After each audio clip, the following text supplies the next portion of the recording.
Well, you guys had the lead there for most of the game. Just in that second half, was it just fatigue that set in there? What did you kind of see No, then? well, I wouldn't say that. I mean, look, we played guys big minutes, but look, we were right there, 5-point lead, minute to go. Um, and we just weren't able to finish it out. The guys played outstanding and really competed. It's a shame. I really wish I could have told something better to my locker room, because I'm really proud of that effort tonight. And we just had a couple miscues. Beal scored it quickly against our zone that put it to a 3-point game. Then that last one was a miss, so there was a little bit of confusion what we were in, and then we happened to leave Kuzma wide open. He still has to make it, though. Sometimes those aren't the easiest shots when you're wide open, and he was able to put it into overtime. But we still had our opportunities in overtime. I liked the execution. I liked the looks. I liked the defense, going down the stretch. And sometimes it's a make or miss, and we just weren't able to capitalize going down the stretch. But there were some very good things, that happened tonight. Was it hard to take Kyle out of the game and just everything? What did he do to kind of lift you guys tonight with some guys out?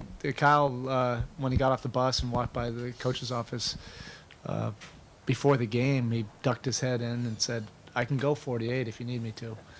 And I've remember that. When he was with Toronto, he had so many of those games where he just basically was like Jimmy and would play almost all the way through. I wasn't planning on that necessarily. I felt like I accomplished something by getting him a minute rest in that second half. But he knows how to pace himself. He really competed. I mean, he almost had a triple-double at halftime. It was amazing. And just settled everybody. And we're playing different lineups and, some of the young guys. And you can manage all of that when you have a veteran point guard that can keep everybody calm and steady through, those ebbs and flows during the course of the game.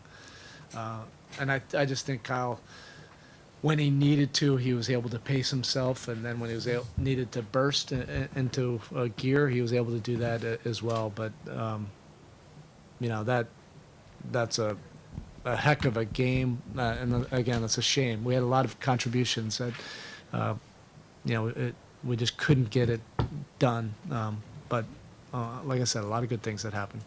This team has had moments like this. There was the Rex Chapman game. There was even last year in Houston when your entire bench you signed the day before. You came up, you played a game against the Rockets, you won that. How inspiring is it sometimes to see the smaller stories and guys who don't get a chance, the Hayward Highsmiths with that run he had there, Orlando Robinson being in at the end. What's it like to see guys like that get their chance and seize the moment? Yeah, and Nico played well again in his minutes.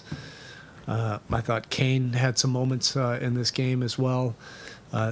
Look, there's been a long history of guys that have done that, and what the guys that have done that before, the non-drafted guys that have been patient and have really worked behind the scenes and then gotten their opportunity and capitalized on it, now they're the ones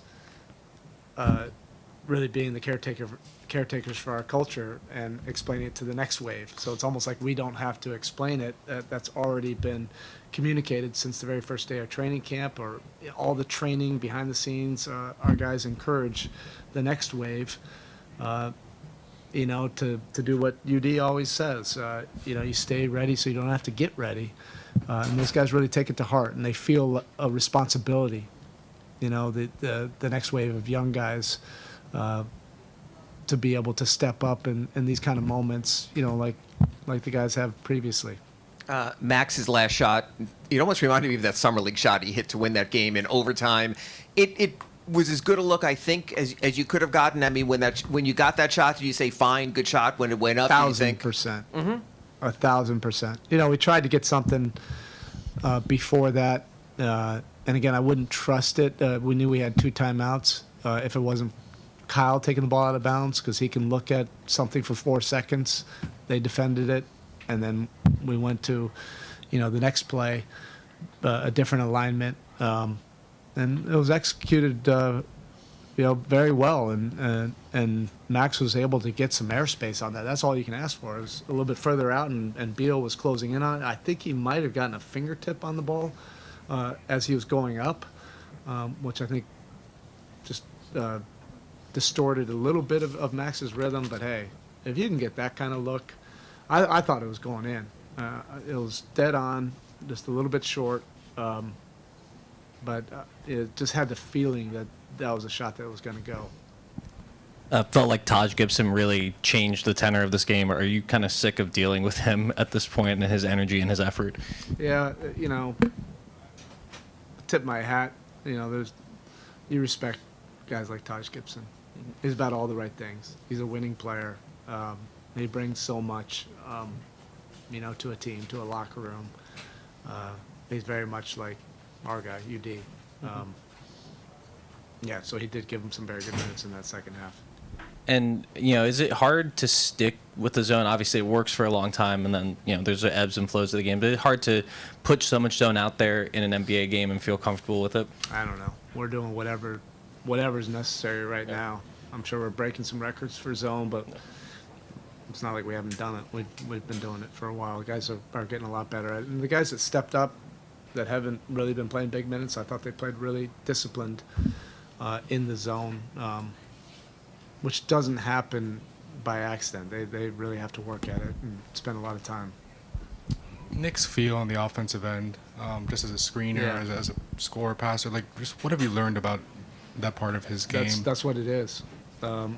He has a really good offensive instincts, not only as a passer, but as a screener, how to get into open spaces, how to execute different things, and then his passing and his vision, as soon as he got here, that was probably his number one strength, his ability to make other guys better.